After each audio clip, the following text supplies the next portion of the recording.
दिल्ली में दीपावली की सुबह शानदार रही क्योंकि आंकड़े बताते हैं कि पिछले 7-8 सालों में जो प्रदूषण का आंकड़ा है वो बेहद कम रहा। लेकिन शाम होते होते सूरत बदल गई। सुप्रीम कोर्ट और सरकार के जो निर्देश हैं उनकी जमकर धज्जियां उड़ा गई, आतिशबाजी हुई और उसके बाद दिल्ली में एक बार फिर से प्रदूषण बढ़ गया है। इसका कारण क्या है, बात बताने के लिए मेरे साथ में दिल्ली के पर्यावरण मंत्री गोपाल राय हैं। गोपाल जी, क्या मानेंगे, इसे प्रशासनिक नाकामी, लोगों की जागरूकता की कमी या कुछ और? देखिए, पहली चीज़ तो ये कि प्रदूषण के स्तर में कल जो सुबह स्थिति थी वो 215-220 के आसपास थी। और रात में पटाखे जो जले उससे प्रदूषण का स्तर बढ़ा है।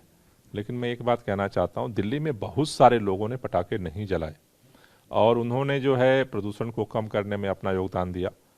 खास तौर से भारतीय जनता पार्टी के जो लीडर्स हैं वो इसका प्रचार करते रहे कि पटाखे जलाओ, और उसका परिणाम है कि जहाँ जहाँ उनका प्रभाव चला वहाँ वहाँ पर जो है पटाखे जलाए गए और उसका परिणाम है कि प्रदूषण का स्तर बढ़ा है। लेकिन बहुत सारे लोगों ने नहीं जलाए, इसलिए पिछले सालों की तुलना में कम हुआ है प्रदूषण, अगर दिवाली के आसपास का देखें। मेरा ऐसा मानना है कि अगर भारतीय जनता पार्टी भी सुप्रीम कोर्ट के फैसले को अगर अनुपालन करने में सहयोग करती और जिन लोगों ने पटाखे जलाए वो भी अगर नहीं जलाते, तो मुझे लगता है कि कल सुबह जैसी हवा आज सुबह की भी होती। और ये संभव था, ये हमारे हाथ में था। लेकिन मेरी अपील है कि कम से कम इस पर सभी लोग ध्यान दें और हमें मिल करके जो है प्रदूषण के स्तर को कम करना है। जी गोपाल जी, अब ये स्थिति तो निकल गई, उसके पीछे पॉलिटिक्स था, कुछ था, वो एक अलग मसला हो सकता है। लेकिन ये बताइए कि आपकी तरफ से जो तैयारियां थी, जैसे कि आपने कहा ऑड इवन दिवाली के बाद समीक्षा करके आप लागू करेंगे नहीं करेंगे उस पर तय करेंगे, कुछ दिन वर्षा की बात है, आपने एक बैठक भी बुलाई है। अब इसमें सरकार का आगे क्या कदम रहने वाला है?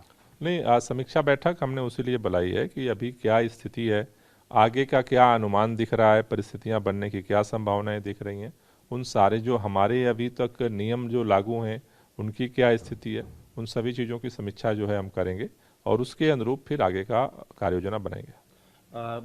जैसे कि आप सवाल उठा रहे हैं तो कांग्रेस भी सवाल उठा रही है और कह रही है कि सुप्रीम कोर्ट के निर्देश पे जो दिल्ली पुलिस है उसका काम था पटाखों को न जलने देना। आप भी मानते हैं इस चीज को? बात केवल दिल्ली पुलिस की नहीं है, पटाखे तो दिल्ली में कम जले, दिल्ली के आसपास ज़्यादा जले हैं।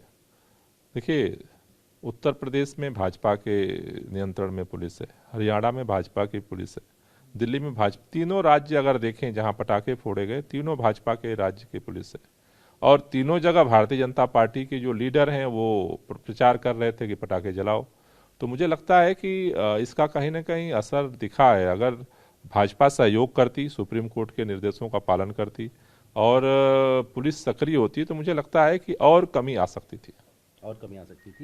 तो सरकार का कहना है कि जो प्रयास थे उनसे कमी जरूर आई है, लेकिन और कमी आ सकती थी। लेकिन इसके पीछे वो कह रहे हैं कि प्रदूषण के पीछे भी पॉलिटिक्स है और सीधे तौर पर इसको भाजपा के नेताओं को कह रहे हैं कि प्रमोट कर रहे थे, जिसकी वजह से प्रदूषण ज्यादा बढ़ा और भी स्थिति अच्छी हो सकती थी। अपनी वीडियो से होगी राजीव रंजन के साथ जितेंद्र भाटी।